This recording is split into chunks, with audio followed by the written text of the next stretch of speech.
Уважаемые коллеги, дамы и господа, мы продолжаем работу в расширенном составе с участием делегаций.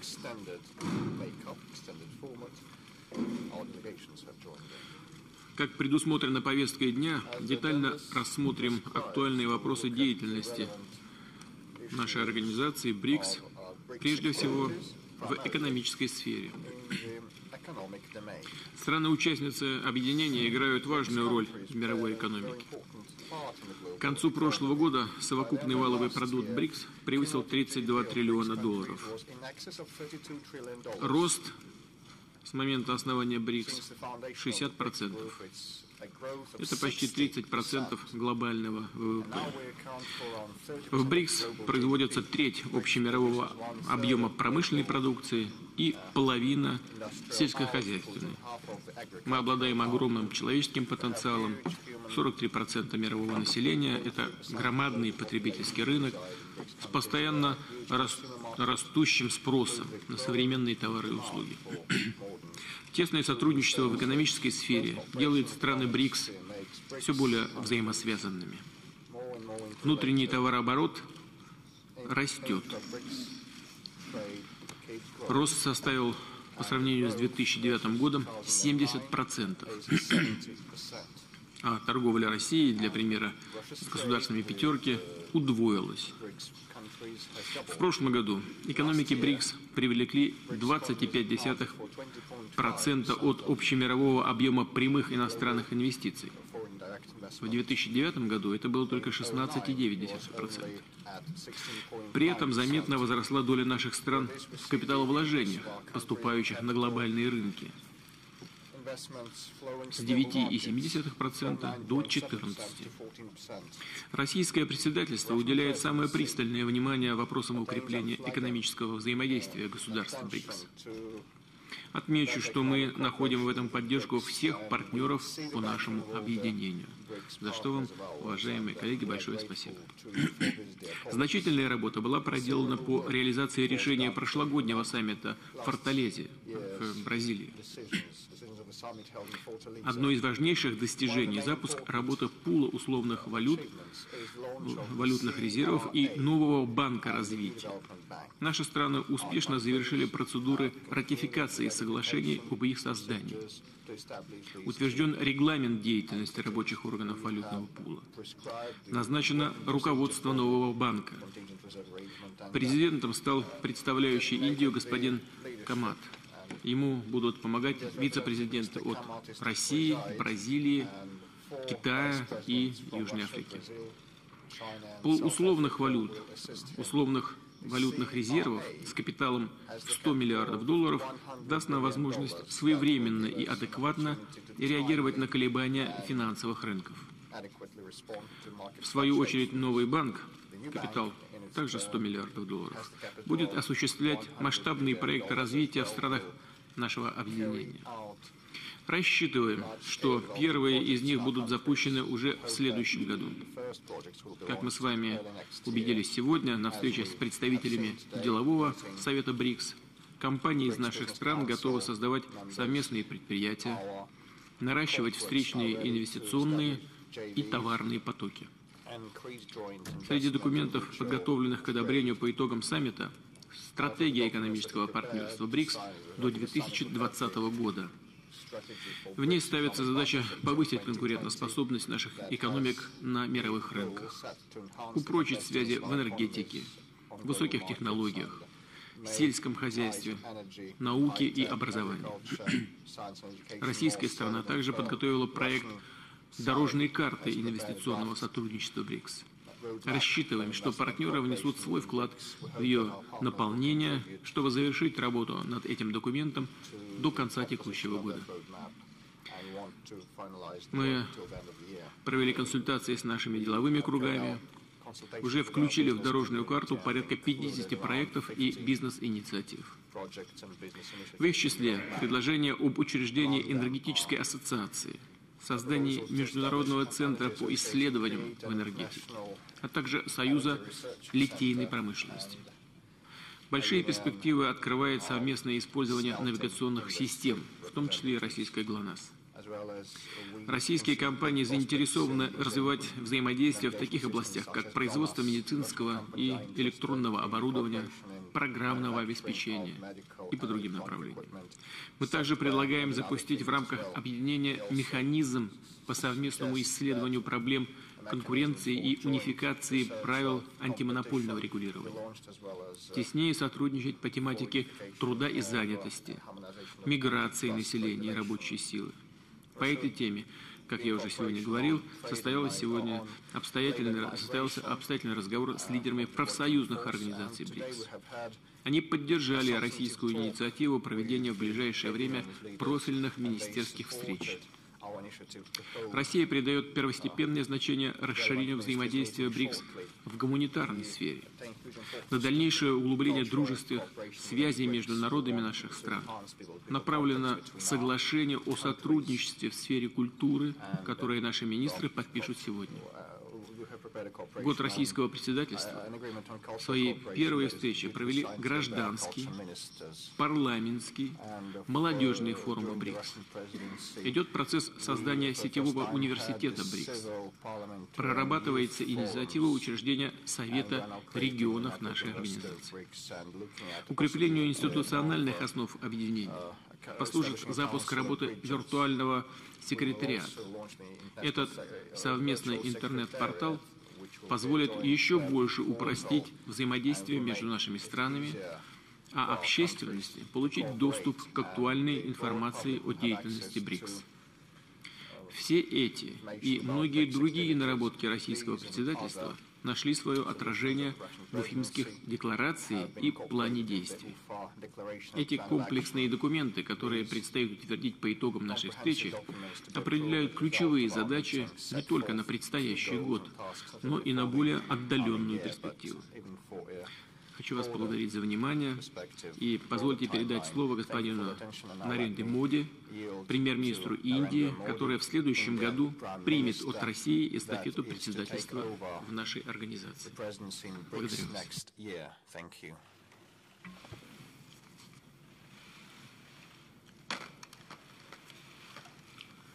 Thank you, Chairman. मैं एक बार फिर राष्ट्रपति पुतिन जी को उनके आतिथ्य सत्कार और उत्तम व्यवस्था के लिए हार्दिक धन्यवाद देता हूं। हमें इस नए क्षेत्र में आने का और उसे देखने का उन्होंने अवसर दिया। मैं गत वर्ष के दौरान राष्ट्रपति रूसेफ के उत्तम नेतृत्व के लिए हृदय से सराहना करता हूं। पिछले साल ब्रिक्स नई ऊंचाइयों को छुआ है। मैं अपने ब्रिक्स साथियों को 21 जून को अंतर्राष्ट्रीय योगा दिवस को एक वैश्विक सफलता बनाने में योगदान के लिए हृदय से बहुत बहुत धन्यवाद देता हूं। ये दिवस 193 देशों ने और सैकड़ों शहरों में मनाया गया। ब्रिक्स इस राजनीतिक, सुरक्षा और आर्थिक चुनौतियों से भरे विश्व में उम्मीद का एक महत्वपूर्ण स्तंभ है, क्योंकि ब्रिक्स का कार्य केवल ब्रिक्स के देशों के लिए ही नहीं बल्कि विश्व के कल्याण के लिए भी है, विशेष करके विकासशील देशों के लिए। हम लोगों की चर्चाएं काफी सार्थक रही और हमने पहले सेशन और लंच के दौरान कई विषयों पर विस्तार से विचार विमर्श किया है। विश्व के सामने जो चुनौतियां हैं वह सभी देशों के लिए है, इसलिए सभी बड़े देशों के बीच कंसेंसस, कोलैबोरेशन एंड कोऑपरेशन आवश्यक है और सबको इंटरनेशनल रूल्स और नॉर्म्स का पालन करना चाहिए। हम यूनाइटेड नेशंस के 70वें साल में मिल रहे हैं। इस साल विकास और क्लाइमेट चेंज पर विश्व को मुख्य या ठोस निर्णय लेने हैं। किसी प्रकार की भी चुनौती हो, आर्थिक, सामाजिक या राजनीतिक, हमें उन्हें सुलझाने में और अधिक सफल होंगे जब हम यूनाइटेड नेशंस और उसके सिक्योरिटी काउंसिल में निर्धारित समय पर रिफॉर्म्स पूरा करें।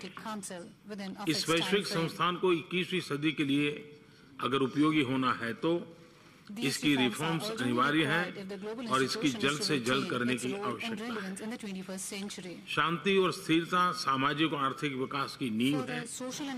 हमारा स्वयं का और विश्व के प्रति यह दायित्व है कि हम अपने समय की मुख्य सुरक्षा चुनौतियों, आतंकवाद और उग्रवाद पर प्रभावकारी ढंग से कार्रवाई करें। हमें एक होकर के इसके विरुद्ध लड़ना चाहिए, बिना समूहों और देशों, स्पॉन्सरर्स तथा टारगेटेड कंट्रीज के बीच बिना विभिन्नता किए हुए। यह हमें ब्रिक्स में, यूनाइटेड नेशंस और उसके सिक्योरिटी काउंसिल तथा अन्य कमेटी में करना चाहिए। हमें यूनाइटेड नेशंस के समक्ष 2014 के बाद के डेवलपमेंट एजेंडा में गरीबी निवारण मुख्य एजेंडा होना चाहिए। आर्थिक क्षेत्र में ब्रिक्स की सफलताएं सराहनीय हैं।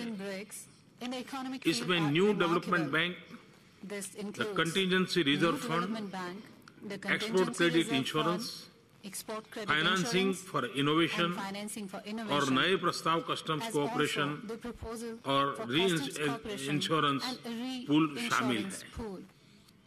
BRICS economic cooperation strategy BRICS की प्रगति में एक माइलस्टोन है। इसमें कई सामाजिक पहल भी शामिल हैं। मुझे खुशी है कि फोर्टालेज़ा में दिए गए भारत के प्रस्ताव को इसमें शामिल किया गया है। आर्थिक सहयोग पर हमारे रिस्ट्रिक्टेड सेशन में मैंने annual BRICS trade fair, BRICS railway research centre और सुप्रीम ऑडिट इंस्टीट्यूशन के बीच ब्रिक्स सहयोग हेतु सुझाव दिया था। क्लाइमेट चेंज की हमारे सामने आ रही बड़ी वैश्विक चुनौतियों में से एक है। ब्रिक्स देशों को रिन्यूएबल एनर्जी को सस्ती और सभी के लिए उपलब्ध हो सकने के लायक बनाने के लिए और एनर्जी एफिशिएंसी टेक्नोलॉजी पर एक बड़े कार्यक्रम की शुरुआत करना चाहिए। यही क्लीन एनर्जी को अपनाने का रास्ता है। मैं चाहूंगा कि न्यू डेवलपमेंट बैंक द्वारा फंडेड पहला बड़ा प्रोजेक्ट क्लीन एनर्जी में हो और यह बहुत अच्छा होगा यदि हम हमारे पांचों देशों के लिए एक साथ इसको इनिशिएट किया जाए। इस वर्ष के अंत तक ब्रिक्स देशों को अधिक समन्वय स्थापित करने की जरूरत है ताकि पेरिस में सार्थक और महत्वाकांक्षी समझौता सुनिश्चित किया जा सके। हम ब्रिक्स डिजिटल इनिशिएटिव पर भी विचार कर सकते हैं, जिसमें विकासशील देशों के लिए एक नए विकास के विकल्प के लिए हमारी क्षमताओं का उपयोग किया जा सके। हम विकास के क्षेत्र में डिजिटल टेक्नोलॉजी का प्रयोग करते हुए डिलीवरी ऑफ सर्विसेज को अधिक प्रभावकारी बना सकते हैं और फाइनेंशियल इंक्लूजन तथा एम्पावरमेंट को बढ़ा सकते हैं। पिछले साल मैंने युवाओं के प्रति ध्यान देने की बात कही थी। ब्रिक्स देशों को अपने देशों तथा विकासशील विश्व में महिला के सशक्तिकरण हेतु पहल करने पर भी ध्यान देना होगा। एक्सेलेंसी, हमने माइग्रेशन के मुद्दे पर बातचीत की थी। एक तरफ माइग्रेशन विश्व में हो रहे डेमोग्राफिक ट्रेंड्स को देखते हुए वैश्विक अर्थव्यवस्था को मजबूत बनाने का और उसमें संतुलन लाने का स्रोत बन सकता है। दूसरी ओर संघर्षों और अभावों के कारण पैदा हुए माइग्रेशन के कुछ ह्यूमैनिटेरियन मुद्दे भी हैं। यूनाइटेड नेशंस को इस पर गहराई से विचार करना चाहिए। हम BRICS standing working group on migration स्थापित करने के लिए BRICS heads of migration services की पहली बैठक के आयोजन की पहल के लिए रूस का स्वागत करते हैं। कृषि क्षेत्र में हम सभी समान रूप से मजबूत हैं और कई क्षेत्रों में तो विश्व में प्रथम स्थान पर भी है। मेरा यह सुझाव है कि ब्रिक्स एग्रीकल्चर रिसर्च सेंटर की स्थापना की जाए, जो संपूर्ण विश्व के लिए एक बड़ा उपहार होगा। इसी प्रकार से हम एक व्यवस्था बनाने पर विचार कर सकते हैं जिसमें हम कृषि और लैंड रिच देशों में उत्पादन तथा इंफ्रास्ट्रक्चर में निवेश कर अतिरिक्त उत्पादित खाद्यान्नों के हिस्से को खाद्यान्न की कमी वाली देशों में भेज सकते हैं। यह दूसरा महत्वपूर्ण कदम होगा। जल की कमी भविष्य की एक महत्वपूर्ण चुनौती है। विकासशील देशों में जल की उपलब्धता, उसका बेहतर प्रयोग, पीने के पानी की व्यवस्था मुख्य चुनौतियां हैं।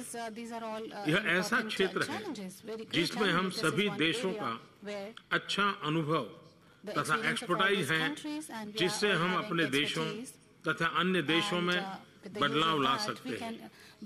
मेरा यह भी सुझाव है कि फोरम बनाए जाए जो हमारे प्रांतों या राज्यों और हमारे लोकल गवर्नमेंट को आपस में जोड़े। वे एक दूसरे से काफी कुछ सीख सकते हैं। शहरीकरण एक बड़ी चुनौती है, परंतु आने वाले दशकों में यह एक बड़ा अवसर साबित हो सकता है। हम शहरों के बीच कन्वर्सेशन एंड कोऑपरेशन की प्रक्रिया शुरू कर एक दूसरे से काफी कुछ सीख सकते हैं। कुछ ब्रिक्स सदस्य स्पोर्ट्स पावर हाउस हैं। हमें ब्रिक्स स्पोर्ट्स काउंसिल की स्थापना कर किसी एक खेल में वार्षिक तौर पर ब्रिक्स स्पोर्ट्स मीट्स का आयोजन करना चाहिए। इसकी शुरुआत के रूप में हम अगले वर्ष भारत में फुटबॉल मीट का आयोजन कर सकते हैं। यह ऐसा खेल है जो सभी ब्रिक्स देशों में लोकप्रिय है। अंत में फिर से प्रेसिडेंट पुतिन को एक सफल शिखर सम्मेलन के लिए बधाई देता हूं। मुझे विश्वास है कि मैं जो प्रतिबद्धता और संकल्प ब्रिक्स सदस्यों के बीच देख रहा हूं, इससे ब्रिक्स एक नई ऊंचाइयों को छूता रहेगा और हम विश्व कल्याण के लिए बहुत कुछ कर सकेंगे। अगले साल मुझे भारत में आपका स्वागत करने का सौभाग्य प्राप्त होगा। भारत में अगले ब्रिक्स के लिए मैं आपको आमंत्रित करता हूं। मैं अपनी बात पूर्ण करने से पहले आज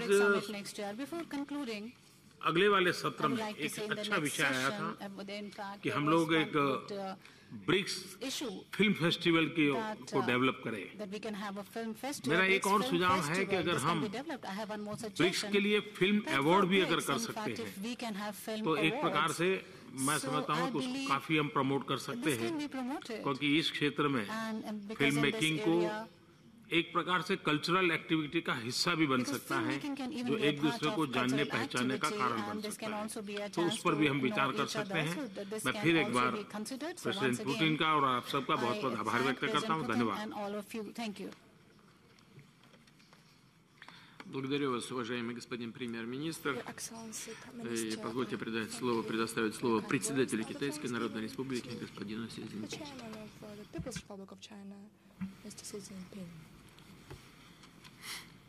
尊敬的普京总统，尊敬的莫迪总理，尊敬的祖马总统，尊敬的罗塞夫总统，女士们、先生们、朋友们，很高兴在美丽的乌法同大家再次会晤。感谢普京总统和俄罗斯政府所做的周到的安排。这次乌法会晤是金砖国家领导人会晤时隔6年再次来到俄罗斯，对金砖国家合作进程具有重要意义。6年来，金砖国家合作走过了一段不平凡的历程。当前，世界经济仍然处于国际金融危机后的深度调整期，不稳定、不确定因素增多，新兴市场国家和发展中国家经济增速普遍放缓，金砖国家各国发展也面临不少困难和挑战。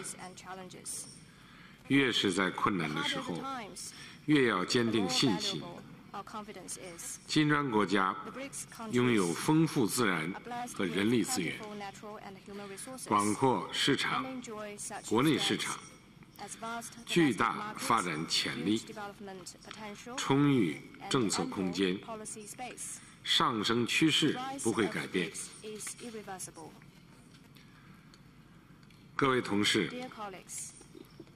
去年在巴西福塔莱萨，我们一致决定，本着开放、包容、合作、共赢精神，深化金砖国家伙伴关系。今年的东道国俄罗斯也将金砖国家伙伴关系作为会晤主题。下面我愿就加强金砖国家伙伴关系谈几点看法。第一，构建维护世界和平的伙伴关系。当前和平发展的时代潮流更加强劲，但世界仍然很不太平，局部动荡此起彼伏，恐怖主义、毒品威胁等非传统安全挑战层出不穷。金砖国家应该协调行动，相互支援，携手应对这些全球性问题。我们要共同防范和打击一切形式的恐怖主义，在反恐经验交流、情报分享、线索核查、执法合作等领域开展合作。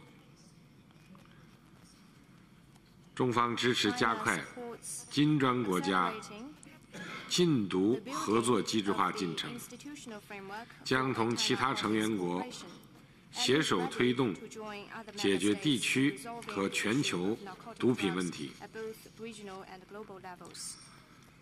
忘记历史就意味着背叛。今年是世界反法西斯战争胜利及联合国成立70周年。金砖国家应该同世界上所有热爱和平的国家和人民一道，坚决反对、否认、歪曲、篡改第二次世界大战历史的图谋和行径，共同维护第二次世界大战胜利成果和国际公平正义。同时，要以史为鉴，摒弃冷战思维，拒绝零和博弈，共同维护地区和世界和平稳定。第二，构建促进共同发展的伙伴关系。我们要以建设利益共享的价值链和利益融合的大市场为目标，共同构建更紧密经济伙伴关系，发挥各成员国在资源禀赋、产业结构上的互补优势，合力拓展更大发展空间。要同步推进金砖国家新开发银行总部和非洲区域中心建设，争取尽早投入运作，取得早期收获。落实好金砖国家经济伙伴战略，发掘新的合作亮点。我们要继续致力于促进发展中国家共同发展繁荣。今年是国际发展年和气候变化年，金砖国家应该加强协调和配合，在2015年后发展议程、气候变化等重大国际发展议题上，维护新兴市场国家和发展中国家共同利益。第三，构建弘扬多元文明的伙伴关系。金砖国家合作的成功充分证明，不同社会制度可以相互包容，不同发展模式可以相互合作，不同价值文化可以相互交流。我们要坚持开放包容，在交流互鉴中取长补短，在求同存异中共同前进。金砖国家分处4大洲，地跨南北半球，具有独特地理优势。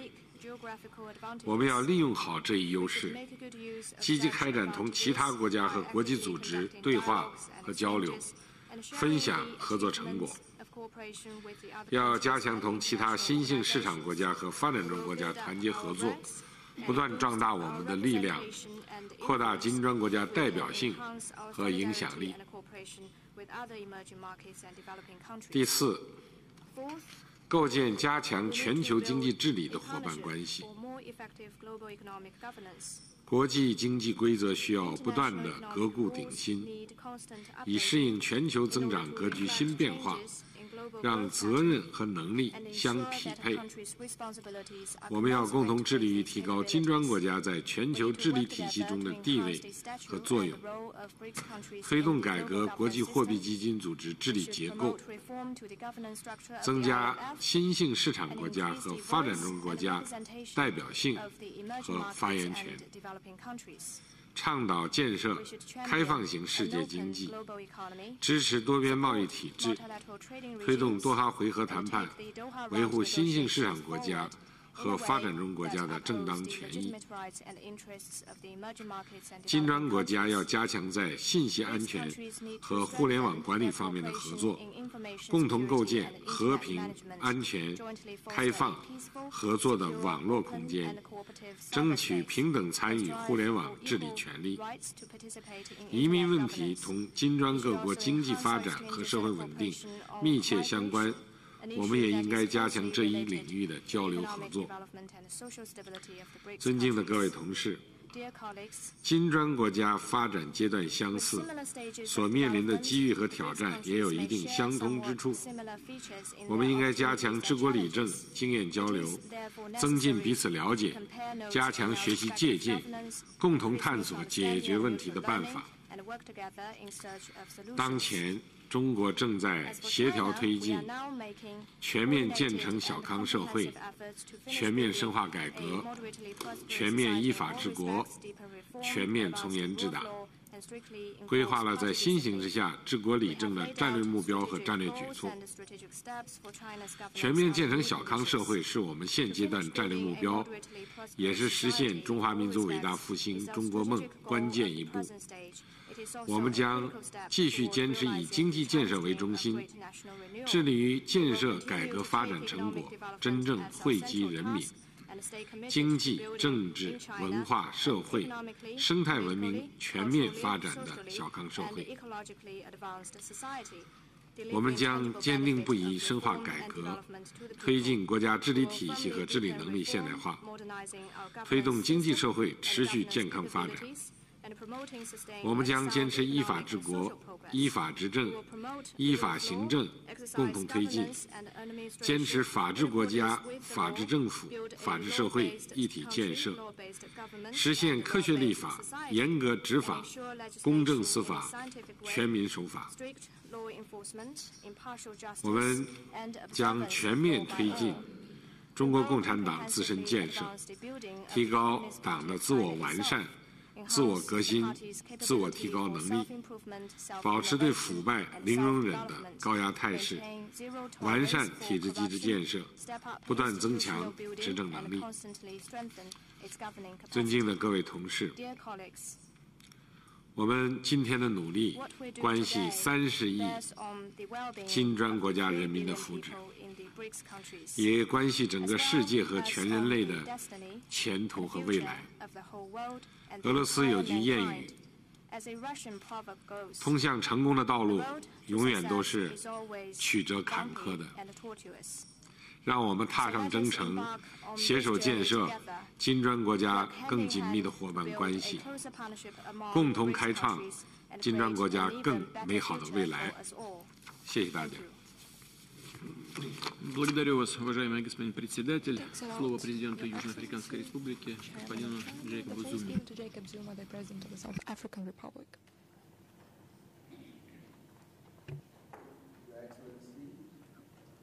Your Excellency, President Putin, Your Excellency, President Xi, Your Excellency, President Rousseff, Your Excellency, Prime Minister Modi, distinguished delegates, ladies and gentlemen, in this historic year of celebrating the 70th anniversary of the end of the Second World War and the creation of the United Nations, South Africa remains beholden to the important role that the United Nations played in ending apartheid in South Africa. As South Africans, we also celebrate this year the 60th anniversary of the adoption of the Freedom Charter, the foundation of our modern constitutional democracy. In the context of peace and security, we have witnessed over the past 2 decades the emergence of complex new threats that are interconnected, multi-dimensional, and transboundary, as manifested in phenomena such as international terrorism and transnational organized crime. These new threats have radically challenged the traditional discourse on international law and security. The nature of these threats, coupled with resource limitations, requires BRICS partners to work more closely together, notably in the context of the United Nations and relevant regional bodies.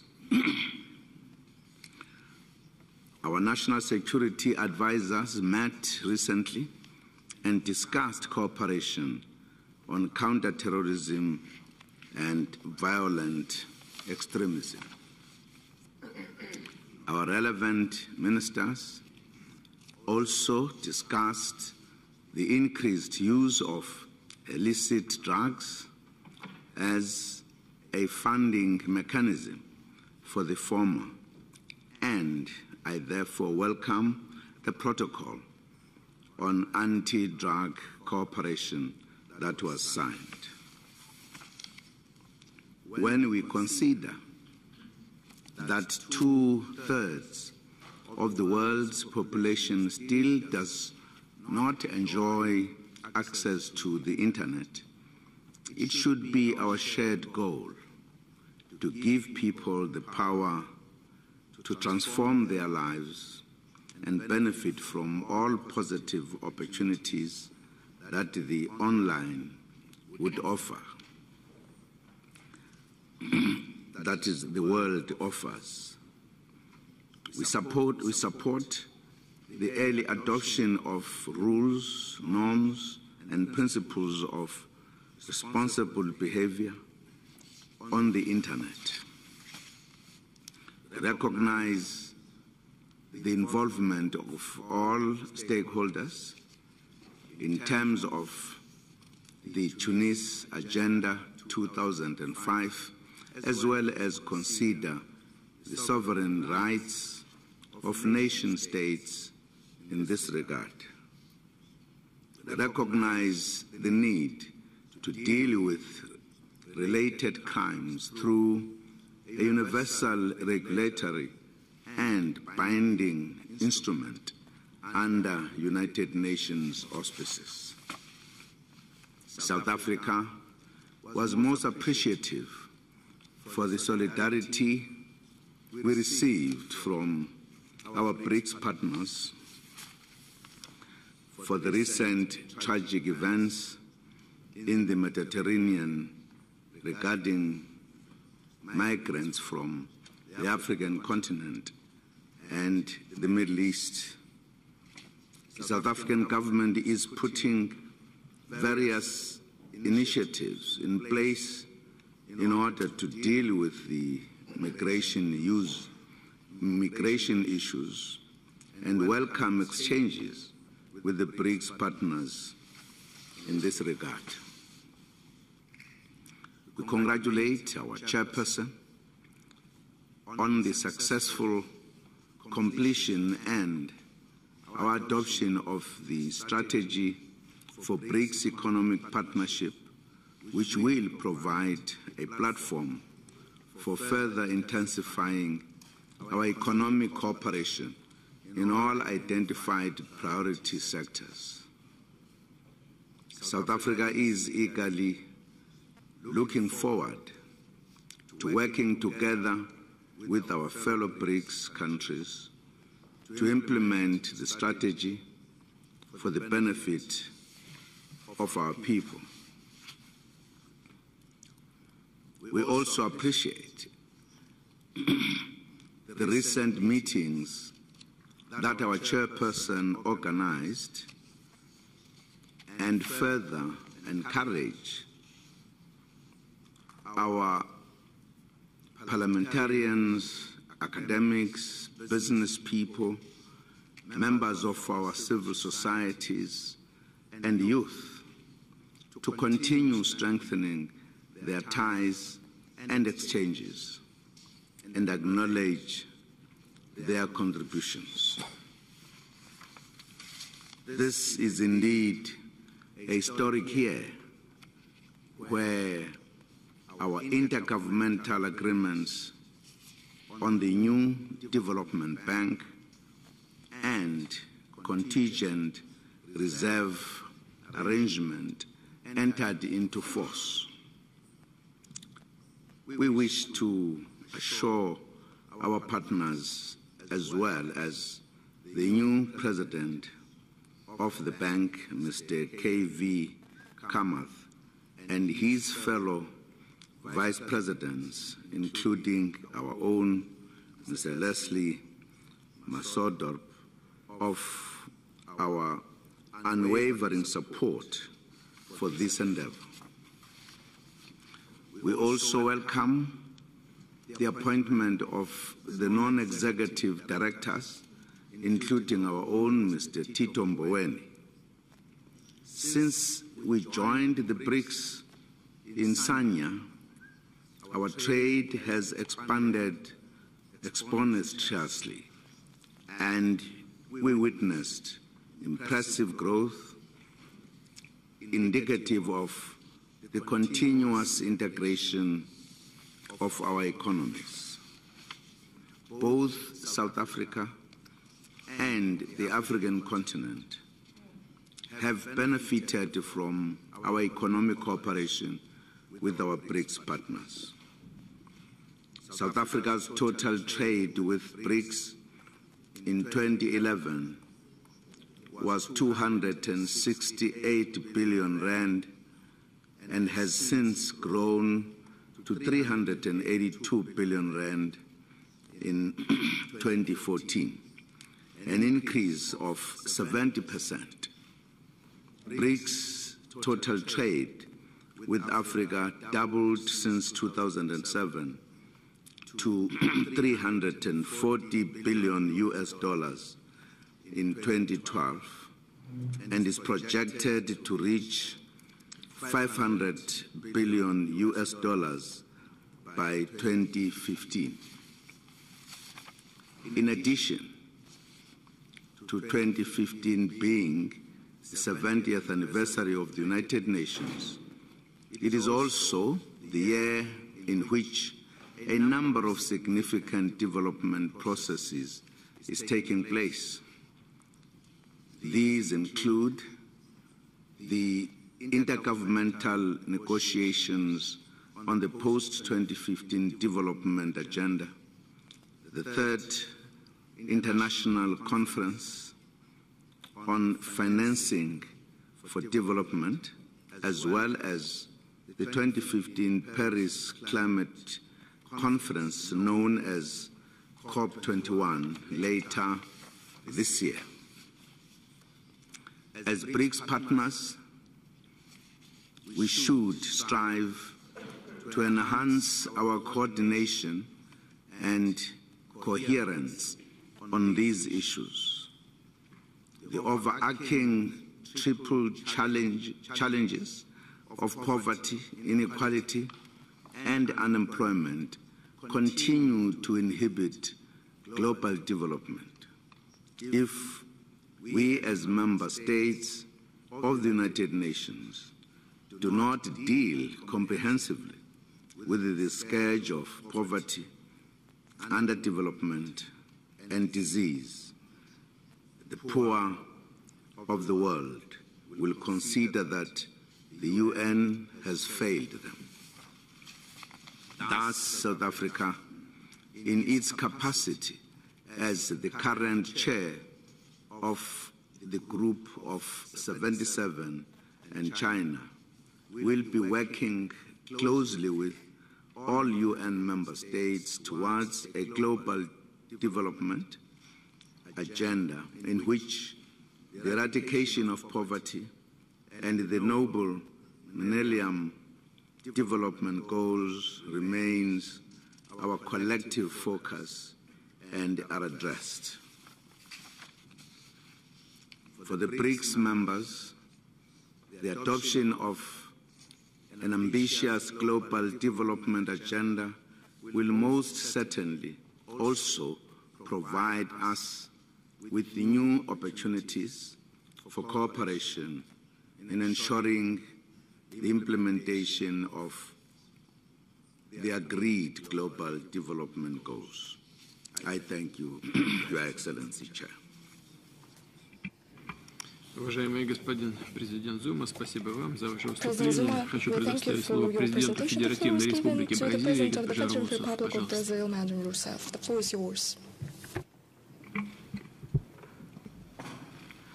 Senhor presidente, caros colegas, este ano em que celebramos o 70º aniversário do fim da Segunda Guerra Mundial e a construção da ONU, este ano nos convida a refletir sobre os principais desafios contemporâneos.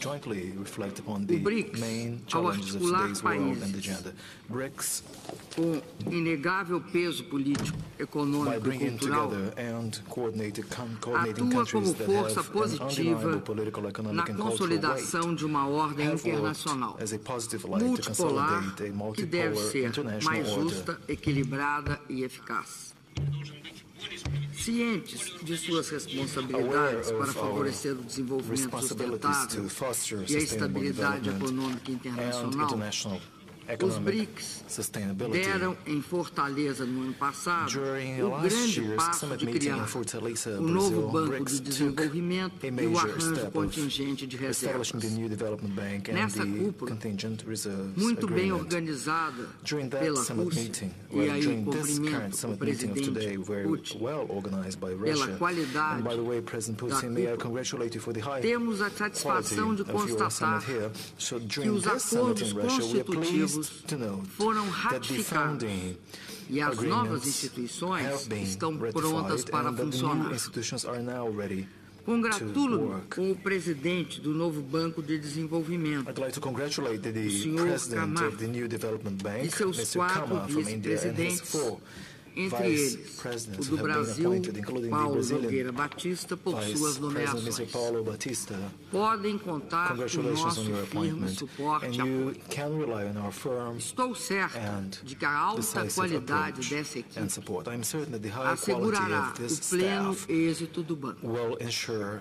Sob a orientação estratégica do Conselho de Governadores e a supervisão do Conselho de Diretores, o presidente Camargo e seus vice-presidentes terão importantes desafios pela frente. Afinal, as necessidades de nossos países e de outras economias emergentes e países em desenvolvimento na área da infraestrutura e do desenvolvimento em geral são objetivos do banco e se apresentam como bastante desafiadores. Os números compilados por organismos internacionais são gigantescos. O mais comumente citado, o da necessidade de investimentos em infraestrutura, montam a mais de $1 trilhão por ano até 2020. O novo Banco de Desenvolvimento precisará ser ágil e eficaz para alcançar o objetivo de realizar suas primeiras operações no início de 2016 e manter-se a partir daí como elemento crucial da arquitetura financeira internacional. É algo extremamente importante, porque trata-se de uma realização concreta que é a primeira no âmbito regional e no âmbito intra-países que ganhou corpo e realidade. Assinalo também a importância de avançar rapidamente na instalação do primeiro centro regional na África do Sul. Considero, finalmente, que é importante que o banco saiba conciliar as urgências do desenvolvimento com a sustentabilidade de seus projetos. Queremos um novo banco para um novo e melhor desenvolvimento. Ao mesmo tempo, o arranjo contingente de reservas é um dos primeiros instrumentos desse tipo com alcance extra-regional e representa também mais um passo na crescente integração entre as nossas economias e uma concreta contribuição à estabilidade do sistema financeiro global, que nós sabemos e conhecemos os efeitos da sua volatilidade. Constato com satisfação de que os trabalhos preparatórios, inclusive a assinatura 2 dias atrás do acordo operacional entre os bancos centrais, permitirão ao arranjo estar plenamente operacional quando de sua entrada em vigor no próximo dia 30 de julho.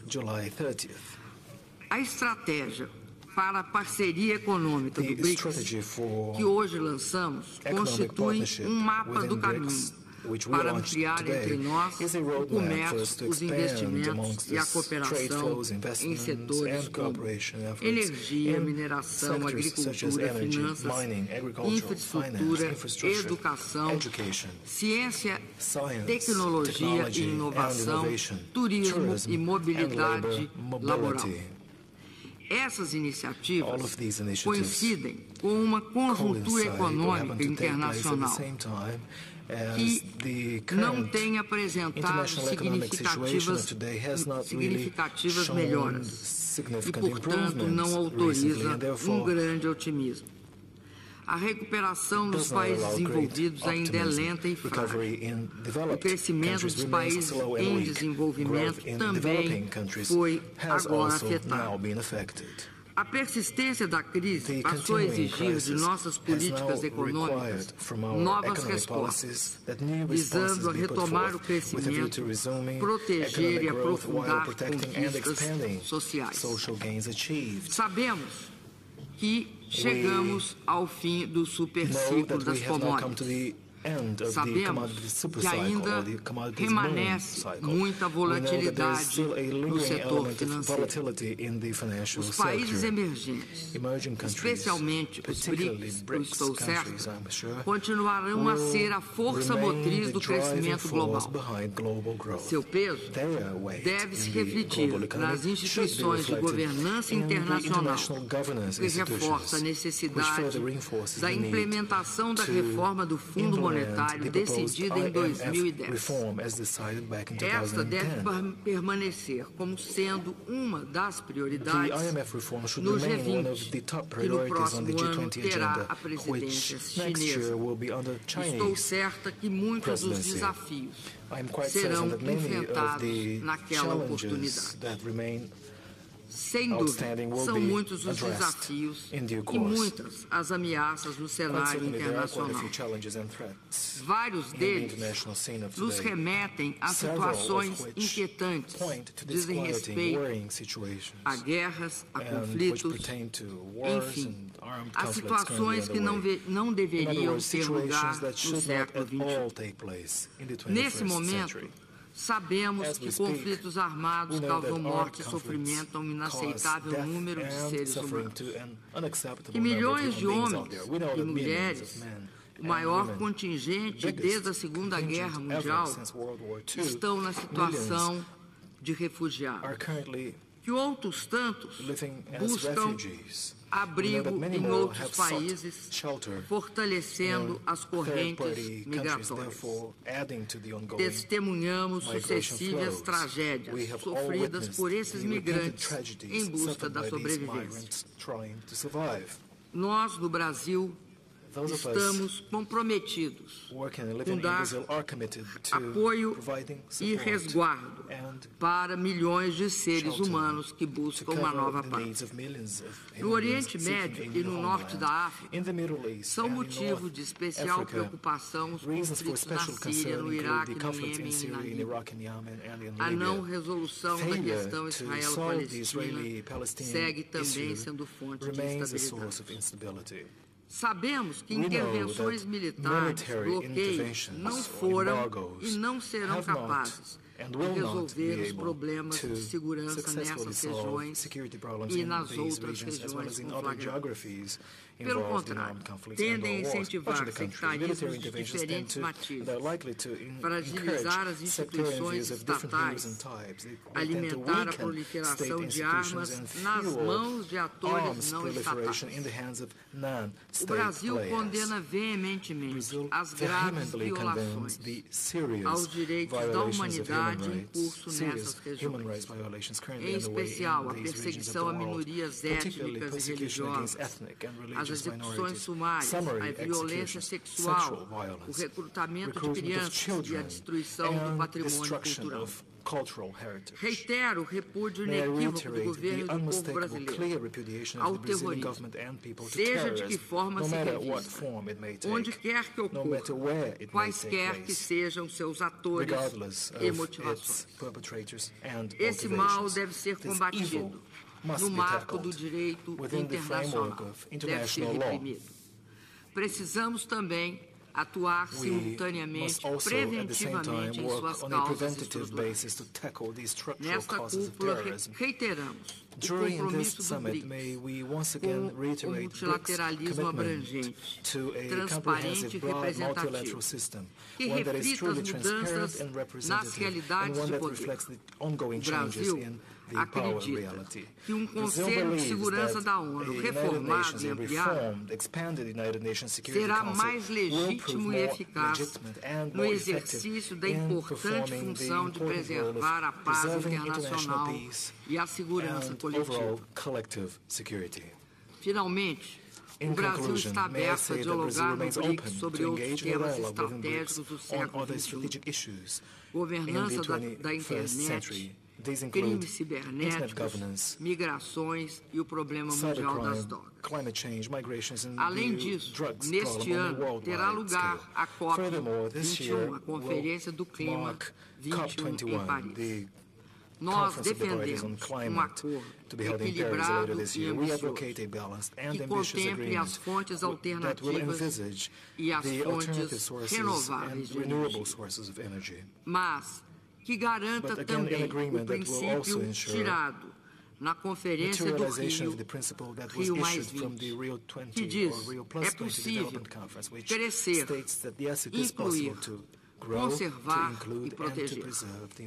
Meus amigos, está em negociação na ONU uma nova agenda do desenvolvimento pós-2020, que dá início a um novo ciclo de cooperação internacional, voltada para o desenvolvimento sustentável. As iniciativas lançadas pelo BRICS, eu estou certo, terão papel decisivo e muito contribuirão de modo construtivo para esse novo momento das relações internacionais. Estou certo que o fortalecimento dos BRICS equivale a fortalecer a economia internacional e a paz entre os povos. Muito obrigado. Уважаемые коллеги, большое спасибо вам за интересные, содержательные доклады. Хочу поблагодарить представителя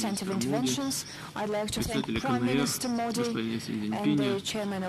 господина Си Цзиньпиня, президента Южной Африки, господина Зуму и госпожу Роусов, которая только что выступила. В ваших докладах был и анализ текущей ситуации в мире, в наших странах. Содержались конкретные предложения по развитию нашей организации. Позвольте мне от вашего имени поблагодарить всех наших коллег, которые здесь присутствуют, сидят вот здесь за нашими спинами. Благодаря их усилиям их сотрудников, их аппаратов, были подготовлены документы, которые мы сегодня должны, которые сегодня согласовываются, и которые еще будут подписываться. Хочу вас поблагодарить за эту часть нашей работы. Следующий этап нашей сегодняшней совместной деятельности – это участие в подписании некоторых отдельных документов. И затем я по вашему поручению, как глава государства страны, которая возглавляет наше мероприятие, сделаю краткое заявление для прессы. Большое спасибо.